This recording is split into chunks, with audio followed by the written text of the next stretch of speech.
Olá, bem-vindo, sou Haroldo Maranhão, bem-vindo aqui ao meu canal, onde um dos temas que eu trato justamente é a dor do divórcio, a questão dramática de quebrar um casamento, quebrar uma família, tudo que Deus não quer, tudo que Deus não tem como melhor para nós. Eu entendo perfeitamente isso, entendo perfeitamente como as pessoas tratam o tema, e se eu não tivesse passado por isso, eu também não teria muito interesse em aprofundar o que eu creio sobre esse conteúdo, mas porque afetou a minha vida e porque realmente impactou e muito, mudou muitos aspectos da minha vida, eu posso falar com muita tranquilidade, muita propriedade, não só do divórcio, mas também falar de um novo casamento. Agora, esse ano, bodas de prata, 25 anos de um novo casamento, estudando muito, cuidando de muitos casais, de muita gente que conseguiu se reconciliar e não divorciar, gente que passou pelo divórcio buscando um novo começo, oportunidades na vida. Então, tudo isso, Deus, graças a Ele pôde então transformar o que foi maldição na minha vida, na nossa vida, em uma bênção na vida de outros, porque na minha vida já há uma grande bênção nesta nova oportunidade de ministério, também cuidando de casais que passam pelo divórcio no segundo casamento. Mas eu sei que essa chamada ela é muito forte, porque ela é muito real, e é um certo estigma que as pessoas criaram de que não há perdão para o pecado do divórcio. O que é um absurdo, porque a Bíblia fala que um pecado que não tem perdão é o pecado contra o Espírito Santo, é um conteúdo para um outro dia, né? Mas Jesus morreu e pagou todos os nossos pecados. Você pode falar que não tem uma solução completa para a vida pós-divórcio, para o segundo casamento, e aí eu vou concordar com você exatamente porque é a minha realidade. Mas quando eu fiz essa chamada, eu quis trazer então um pouco de fundamento do que a Bíblia diz sobre perdão de pecados e quais são os pecados pelos quais as pessoas não são perdoadas, inclusive serão lançados no lago de fogo. E essa é a grande tragédia que pode imaginar, o lago de fogo, e acredite, lá não tem os divorciados. É claro que eu estou fazendo aqui uma brincadeira, mas eu estou falando sério, brincando que os divorciados não serão jogados no lago de fogo por serem divorciados, bem como nenhum daqueles que naquele dia do juízo terão o seu destino eterno traçado por Deus, pela justiça de Deus em Cristo.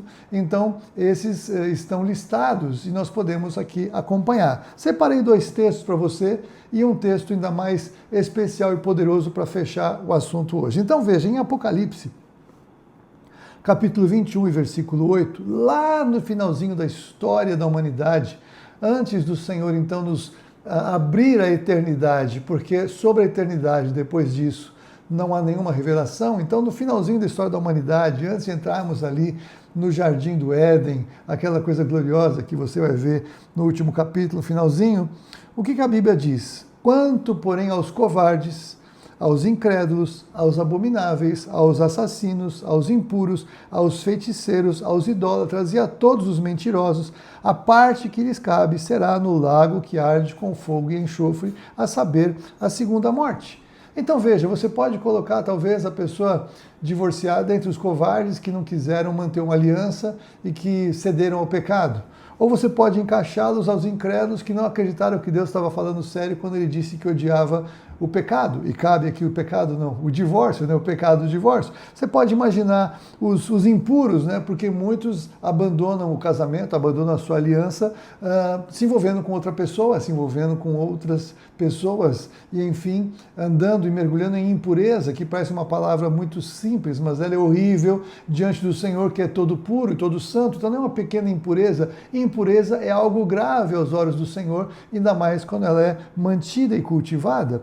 Você pode colocar também os mentirosos, porque com certeza a pessoa que vai começar a abrir a porta para sair de um casamento, ela começa a mentir, enganar, dizer que estava onde não esteve, dizer que não entende, que aquela pessoa é uma colega do escritório, é um amigo de faculdade que reencontrou e que não tem nada demais, não tem nada a ver, que exagero, para de pegar no meu pé. E assim começam as discussões e os debates acerca do divórcio, principalmente quando há um divórcio por traição e não por falta de perdão de outros assuntos, incompatibilidade de gênios, tantas origens a gente pode aí acompanhar ao longo do tempo. Mas o principal mesmo é adultério, o principal mesmo é abrir o coração para uma outra pessoa entrar, e essa normalmente é a maior causa da destruição de casamentos. Então veja que esses aqui estão aqui lançados no lago de fogo, a segunda morte.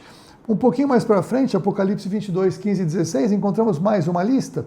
Fora ficam os cães, que também são tratados como de coração impuro, é uma das traduções adequadas para esta palavra. Ou os feiticeiros, e veja que muitas vezes as pessoas se envolvem até mesmo em simpatias, fazendo feitiço para trazer uma pessoa, para atrair alguém, ou entram numa feitiçaria feita por alguém contra o próprio casamento que estava em curso. De novo, os impuros, os idólatras, os assassinos, todo aquele que ama e pratica a mentira. Então veja, a mentira ela não somente é praticada, como tem pessoas que amam mentir, amam enganar, amam trair.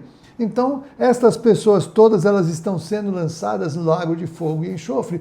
Por quê? Porque esses pecados são graves a mais do que os outros, então por esse motivo elas serão lançadas naquele lugar terrível? Ou porque as listas aqui contemplavam somente os pecados mais importantes? Na verdade, o que o Senhor está dizendo é que estas pessoas não lavaram as suas vestes, não lavaram o seu pecado no sangue de Jesus. Então, os assassinos convertidos não são mais assassinos, mas são santos diante do Senhor. Os mentirosos perdoados em Jesus Cristo não são mais mentirosos, mas são aqueles que aos olhos do Senhor andam na verdade. Os idólatras, e assim eu poderia colocar todos os outros que estão listados aqui, eles então não são mais quem eles se tornaram pelo seu pecado, ou não são mais aqueles nos quais eles que nasceram no pecado, aprimoraram, aperfeiçoaram áreas de pecado nas suas vidas. Então elas aprofundaram seus pecados de origem, o pecado original, e nunca se converteram a Cristo.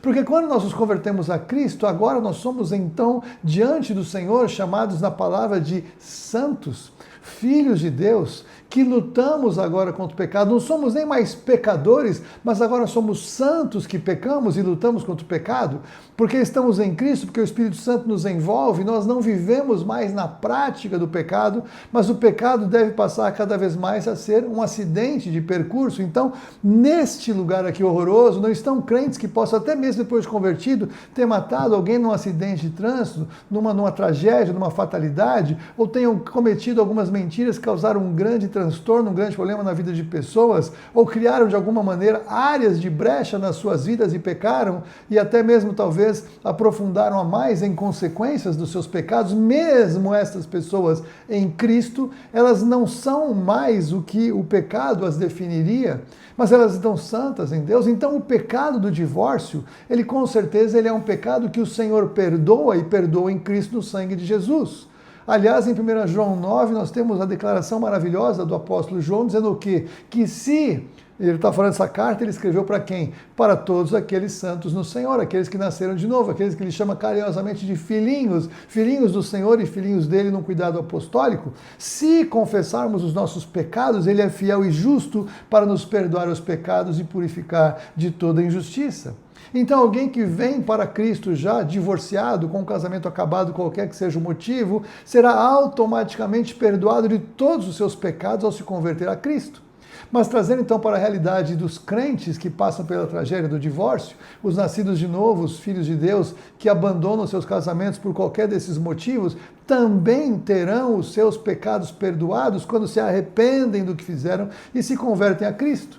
Mas parece que os pecados do divórcio, dos divórcios, só são perdoados se voltarem a se reunir com o primeiro cônjuge, o que não faz sentido, porque a restituição não é aquela que traz perdão. A restituição é uma bênção quando é possível, a restauração do casamento é maravilhoso, mas não apaga o fato de que houve o pecado do divórcio, houve o pecado da traição, da mentira, do engano. Todos esses pecados, mesmo na reconciliação, eles então são perdoados em Cristo. A reconciliação é uma bênção, mas não é a reconciliação que traz o perdão. A não reconciliação de um pecado confessado também traz o perdão.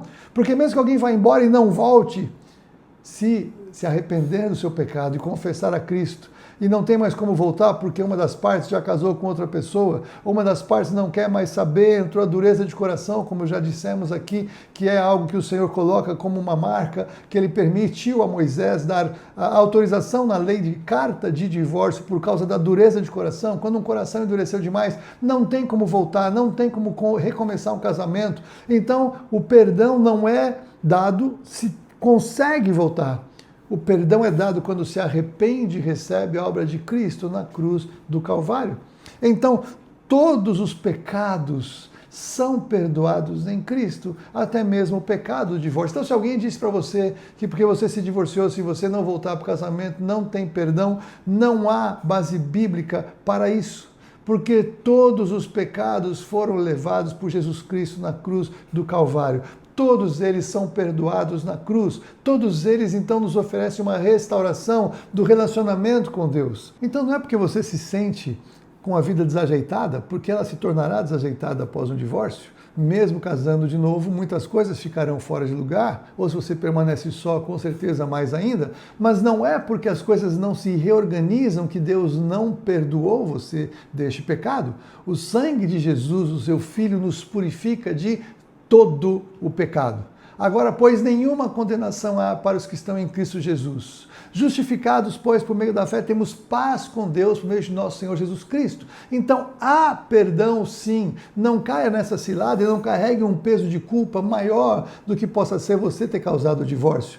Não permita que Satanás ganhe vantagem sobre a sua vida ao não se sentir perdoado, não se sentir santo, não se sentir digno de ser chamado filho de Deus ou de estar numa igreja, num ministério e servir ao Senhor novamente. Há igrejas que não permitem isso, eu entendo perfeitamente, mas você pode procurar uma igreja que abraça as pessoas e trata de uma restauração e abre a oportunidade de servir, inclusive, no ministério. Veja que eu estou aqui no Ministério Pastoral com a minha esposa, nós estamos com uma igreja plantada, um ministério estabelecido, glória a Deus por isso. Então, há sim espaço e oportunidade de recomeços com o Senhor.